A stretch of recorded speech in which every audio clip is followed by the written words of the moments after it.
I'm Elamin Abdul-Mahmoud, and this is Commotion. Listen, in case you've never seen an episode of Hacks, let me just set it up for you real quick. Hacks is about an older comedian named Deborah Vance who works with a younger comedy writer named Ava. They're kind of immediately at odds, like literally from the pilot. Deborah's part of the old guard of comedy, whereas Ava is progressive and sometimes painfully woke is how I would describe her. But their relationship grows over the course of 2 seasons. And then finally, in season 3, we see it blossom into, let's say, a true friendship. We also see Deborah grappling with some of the issues that she used to dismiss. Season 3 just wrapped last week. And I've seen a lot of critics say, look, this is why Hacks is the best comedy on TV right now. Cassie Cow is here. Kevin Fallon is here. We're ready to talk about this. Kevin and Cassie, welcome to the show. Thank you. Hello. Listen, before we're going to get straight into it, okay? We're straight to the final episode. Deborah is accepting an honorary degree at Berkeley, and then there's a supercut of her old racist material that goes viral. Students are planning a protest. Here's how Deborah and Ava react. People are too easily offended now. If you don't like a joke, don't laugh. Why come after me? Hey, this is not a value judgment on your entire being. Oh, really? They're just upset about some mistakes you made. Jokes I made. Jokes that everybody was doing at the time. Yes, and the jokes were hurtful and shitty. Both things can be true. You get to be rich and famous from making jokes, and people are allowed to have their reactions to them. Why don't you just apologize? No. Never apologize for a joke. Besides, if I apologize, it'll just add fuel to the fire. Deborah. I can't be woke. I'm exhausted. I can't be woke. I'm exhausted is a perfect line. Cassie, okay, where does that take you? Listen to that response. I mean, I'm exhausted is what makes the show relatable. You know? I think that conversation that we heard is such a good distilling of the primary discourse that we have around comedians getting canceled. And is there really cancel culture? And, other stuff that they said in that scene, I think really resonated with me, where Deborah Vance really talks about how, they didn't really call it cancel culture before it started happening to a bunch of white men. That was just happening to people that were representing minority groups all of the time, getting squeezed out of the entertainment business for no good reason. And also she said, I'm old, I don't have the luxury of going to Europe to wait it out, which is a direct nod to Louis C.K. And of course, we all know he came back and won a Grammy. So there really is no such thing as cancel culture anymore, is it? Yeah. But I think what really touched everyone is her saying, I was just doing my job. And I think that's, like Ava says, both things are true. She was, of course, just doing her job, but the people that are reacting to it are also reacting to it out of context. So she also has to respond to it out of the original context of the joke. Yeah, there's something really remarkable at what this show does, which is both it has no right to be this smart and funny at the same time, but it really sort of walks that line so beautifully. Kevin, how do you feel about the way that it sort of tackles comedians and cancel culture in this episode? I find it brilliant and nuanced because it's against the backdrop of this exhausting for me trend of veteran comedians like Jerry Seinfeld complaining and whining about how people can't be funny anymore because things are too progressive. It just happened 3 weeks ago. Yeah. Yes. And I thought the show throughout the season, not just this episode, tackled that argument brilliantly, because we see through Deborah Vance a person who eventually listens, takes in the culture around her, and realizes that she becomes better when she evolves. And that's the thing that I think is missing from this greater sort of wine fest that's happening with the Jerry Seinfelds of the world, is that all that's happening is that they don't want to make the effort to be funnier and to evolve and to listen. And when you do that, everybody wins. And I think that's the sort of argument that Hacks has made so well about the industry right now. I'm really compelled. So I'm new to Hacks. I am sort of working my way through Hacks right now. I'm in the middle of season 2. I'm not even caught up to where we are now. But right from the get-go, Cassie, Hacks makes this argument that I think it's literally in the pilot where it says there is no line, you just have to be funny. That's this original argument that it makes. There is no line in comedy, you just have to be funny. And I think it's sort of an argument that it sort of repeats over and over and over again because it has Deborah Vance getting away with certain jokes in the show that you kind of go like, wait, you can't say that anymore. And then you kind of beautifully have the foil of Ava being like, hey, Deborah, you can't say that anymore. And they're having conversations across the comedy lines. And to me, that's how this show sort of presents itself with some accountability of like, here are the jokes that you keep saying you can't make anymore. They're funny in the show. And also, someone is in the room going like, is that still really funny?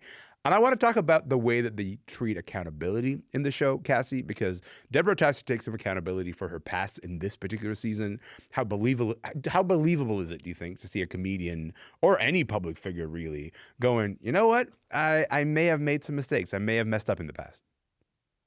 I think that it was so great of the show to do an episode on it. I actually wish that they had made a bigger deal of it. I kind of thought that they wrapped up that episode a little too cleanly, a little too easily, that Deborah Vance didn't really take that much convincing to go sit in an auditorium of students having grievances with her material.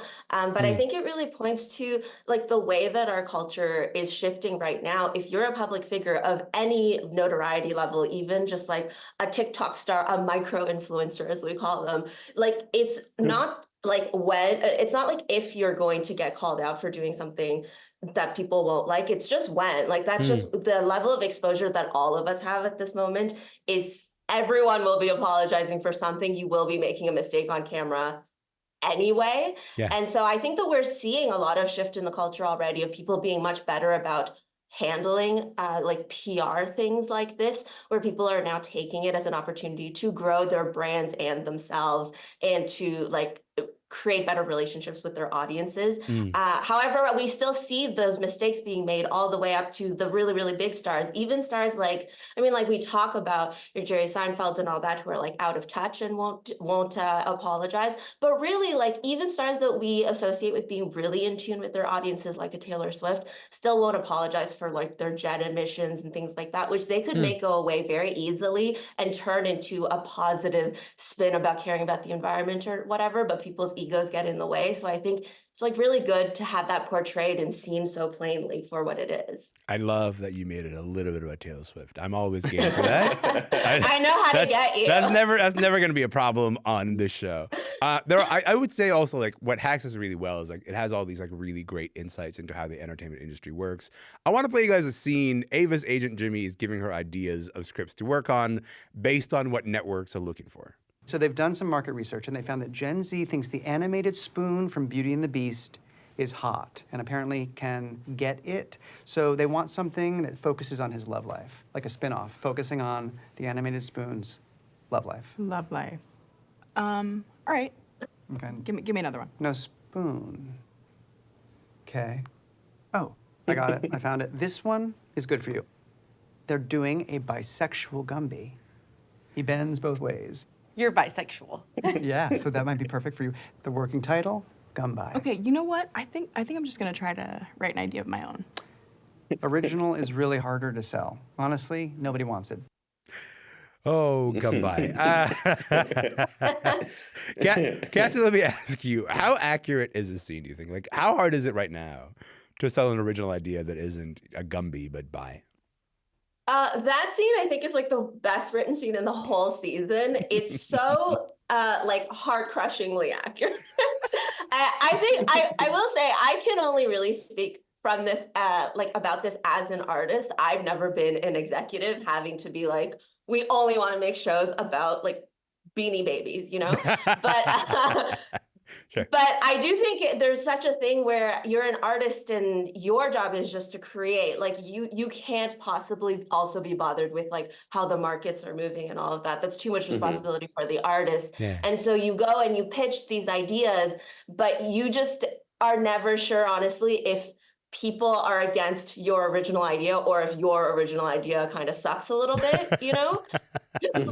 So I think that is a fine line to walk, and I think Yeah. executives having no like real concept of supporting just creative new ideas that haven't been done before. Yeah. They are a lot more watching out for the bottom line of like, does it look like something else that has already worked? Yeah. But of course, we all know in the creative industries, the things that work tend to not look like anything else that have already worked. Of course. So we're just like constantly in a battle. But yeah, if I came up with a good Barbie script, you know, I could really make You it. really could have a future in this industry. Kevin, let me ask you, what stood out for you this season, just in terms of like where they wanted to pick their battles of the dysfunction in the creative industry? I mean, what I loved about it is that the call is coming from inside the house of sorts. I mean, this is a show that in the US airs on HBO, Yeah. which is a part of Warner Brothers, which made Barbie. Yeah. Like they're attacking the very system that allows the show to exist. Yeah. And I find that to be brilliant. I love every time they talk about Deborah's battle to be a woman in late night, because the way they portray that journey really mirrors the stories that Joan Rivers have told, that Chelsea Handler has told, that anybody who has tried to break into that has told. The sort of absolutist, it has to be Teflon, otherwise you're not going to get this opportunity. Yeah. The fact that even if you're the most qualified, you're still number 2 or 3 or 4 in line. That part of the storyline in Hacks this season I thought was brilliant. Yeah. And again, I love the fact that it's coming from a company that actually does make these decisions. It's attacking the parent that grants these opportunities.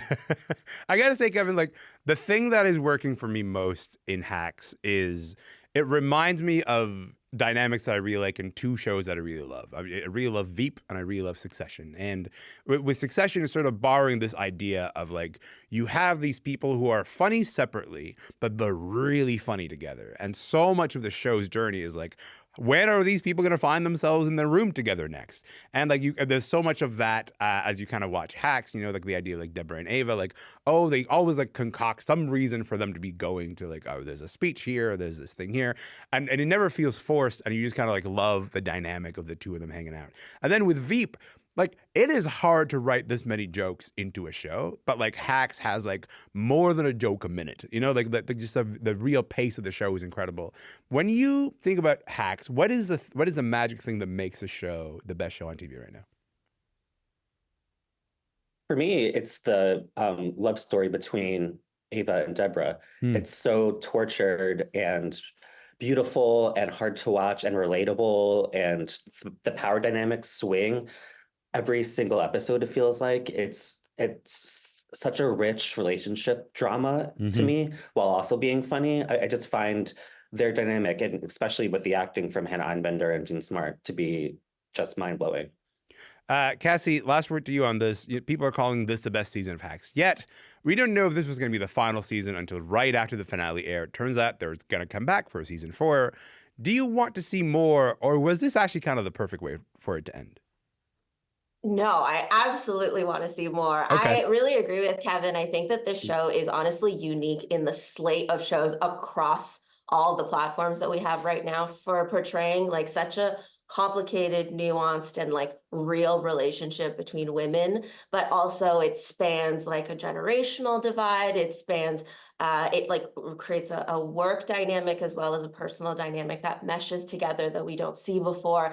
And I think it's like a uniquely female relationship that we see that doesn't have to do with romance. These women aren't like obsessed with finding a man or like whatever. They don't have their lives centered around that. They're just really trying to live their own lives, not defined by anybody else. And I think that that's just so delightful to watch. And I love that it evolves so beautifully season to season and builds on the relationship that we have seen them really like struggle for. And right now, so few shows actually make it even past the 3rd season. So many shows get canceled after 1 or 2. We don't really do the like thing where we get to syndication anymore. So I think there's so many interesting things that can be done as the show goes longer that a lot of other shows don't even have the opportunity to work on. Well, Hacks, I wasn't familiar with your game. Gene Smart, I wasn't familiar with your game. I'm ready. I'm on board. Oh. I know, Kevin. I know it's sacrilege. I'm going to make it all the way through. I will text you the minute that I get to season 3. But for now, I got to leave it Please. there. Kevin Fallon, Cassie Cow, you guys are the best. Thanks for being here. Thank you. My pleasure. Cassie Cow is a comedian, writer, and actor from Toronto. Kevin Fallon is the editor of the Daily Beast, obsessed in New York.